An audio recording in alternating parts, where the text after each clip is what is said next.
Hey, it's Tucker Carlson. This morning it looks like somebody blew up the Kakhovka Dam in southern Ukraine. The rushing wall of water wiped out entire villages, destroyed a critical hydropower plant, and as of tonight puts the largest nuclear reactor in Europe in danger of melting down. So if this was intentional, it was not a military tactic, it was an act of terrorism. The question is, who did it? Well, let's see. The Kakhovka Dam was effectively Russian. It was built by the Russian government. It currently sits in Russian-controlled territory. The dam's reservoir supplies water to Crimea, which has been, for the last 240 years, home of the Russian Black Sea Fleet. Blowing up the dam may be bad for Ukraine, but it hurts Russia more. And for precisely that reason, the Ukrainian government has considered destroying it. In December, the Washington Post quoted a Ukrainian general saying his men had fired American-made rockets at the dam's floodgate as a test strike. So really, once the facts start coming in, it becomes much less of a mystery what might have happened to the dam. Any fair person would conclude that the Ukrainians probably blew it up, just as you would assume they blew up Nord Stream, the Russian natural gas pipeline, last fall. And in fact, the Ukrainians did do that, as we now know. It's not like Vladimir Putin is anxious to wage war on himself. Oh, but that's where you're wrong, Mr. and Mrs. Cable News consumer. Vladimir Putin is exactly that sort of man, the sort of man who'd shoot himself to death in order to annoy you. We know this from the American media, which wasted no time this morning in accusing the Russians of sabotaging their own infrastructure. Bill Kristol, the man who once told us that Saddam Hussein was responsible for 9/11, immediately denounced Putin as a war criminal and even more savagely compared him to Donald Trump. The rest of the pundit class made similar, clearly coordinated noises. Putin did it! Putin did it! And their reasoning was simple. Putin is evil, and evil people do evil things purely for the dark joy of being evil. In this specific case, Putin attacked himself, which is the most evil thing you can do, and therefore perfectly in character for a man that evil. That was their explanation. No one who's paid to cover these things seemed to entertain even the possibility it could have been the Ukrainians who did it. No chance of that. Ukraine, as you may have heard, is led by a man called Zelensky. And we can say for a dead certain fact that he was not involved. He couldn't have been.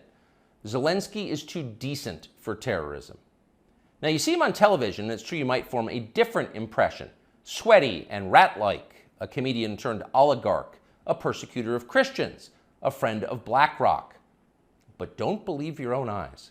Actually, Mr. Zelensky is a very good man. The best, really.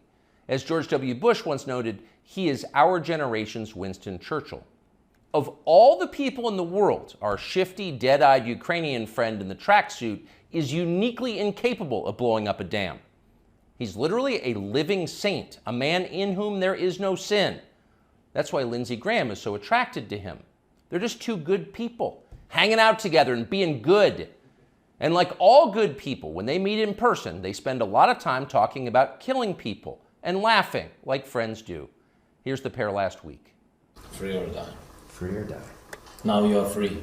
Yes. And we will be. And the Russians are dying. It's the best money we've ever spent. Thank you so much. No, it's... The Russians are dying. It's the best money we've ever spent, Graham says. A smile spreads across his thin, quivering lips as he forms the words.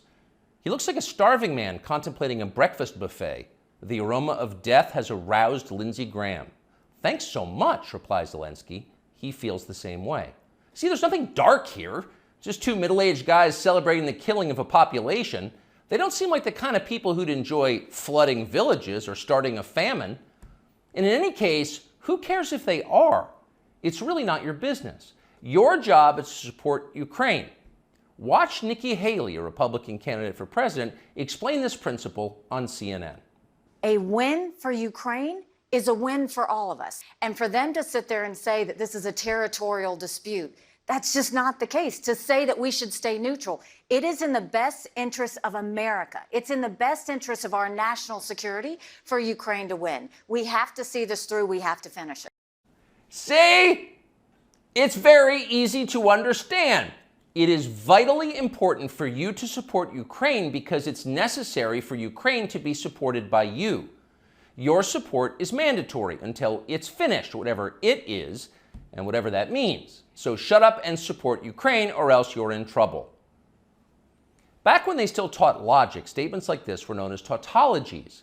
Something is true because it is. The more you repeat it, the truer it becomes. It's a self-reinforcing reality. There was a time when tautologies were considered illegitimate arguments, not to mention hilariously stupid.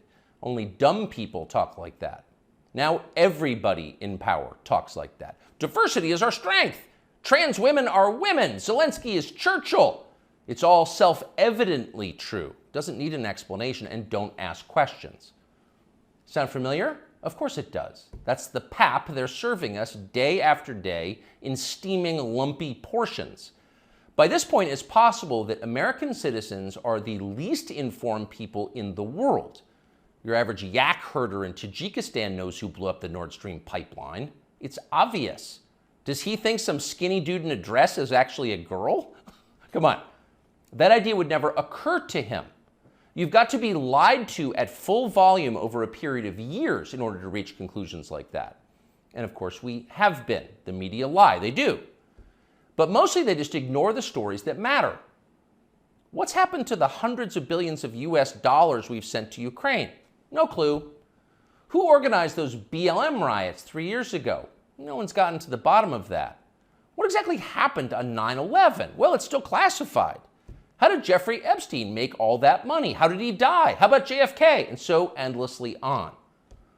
Not only are the media not interested in any of this, they are actively hostile to anybody who is. In journalism, curiosity is the gravest crime. Yesterday, for example, a former Air Force officer who worked for years in military intelligence came forward as a whistleblower to reveal that the US government has physical evidence of crashed non-human-made aircraft, as well as the bodies of the pilots who flew those aircraft. The Pentagon has spent decades studying these otherworldly remains in order to build more technologically advanced weapons systems. Okay, that's what the former intel officer revealed, and it was clear he was telling the truth. In other words, UFOs are actually real, and apparently so is extraterrestrial life. Now we know. In a normal country, this news would qualify as a bombshell, the story of the millennium. But in our country, it doesn't. The whistleblower's account ran on a technology website called The Debrief, which you've probably never heard of. The Washington Post had that story, but decided not to run it. The New York Times, meanwhile, just pretended it never happened. On the front page of the New York Times website this morning, there were 5 stories about Ukraine, as well as 4 stories apiece about Donald Trump, trans people, and climate change, the usual lineup. There was nothing at all about how an alien species is flying hypersonic aircraft over our cities. Not one word. So if you're wondering why our country seems so dysfunctional, this is a big part of the reason. Nobody knows what's happening. A small group of people control access to all relevant information, and the rest of us don't know. We're allowed to yap all we want about racism, but go ahead and talk about something that really matters and see what happens. If you keep it up, they'll make you be quiet. Trust us. That's how they maintain control. When Western tourists first started traveling in large numbers to the Soviet Union in the early 1970s, they found that many Russians had a completely warped understanding of the United States. They thought that Americans lived in grinding poverty, in a state of perpetual race war, and were desperate to flee to the freedom and prosperity of the Eastern Bloc. They thought this because that's what they had been told. They had no way to know otherwise. The few Russians who understood what was really going on in the rest of the world had learned about it from listening to shortwave radio broadcasts, sometimes under the covers so the neighbors wouldn't hear. 50 years later, it is bewildering to consider the ironies here. We're the ones who live in ignorance now. The US government has managed to classify more than 1 billion so-called public documents. So at this point, we can't possibly know what our leaders are doing. We're not allowed to know. By definition, that is not a democracy. Yet it's fine with the media. Secrecy is a powerful tool of control. Stop asking how we got so rich. Here's another story about racism. Go eat each other. That's the program. That's how most of us now live here in the United States. Manipulated by lies, silenced by taboos. It is unhealthy and it's dehumanizing, and we're tired of it. As of today, we've come to Twitter, which we hope will be the shortwave radio under the blankets. We're told there are no gatekeepers here. If that turns out to be false, we'll leave. But in the meantime, we are grateful to be here. We'll be back with much more very soon. I hear people say the news is full of lies.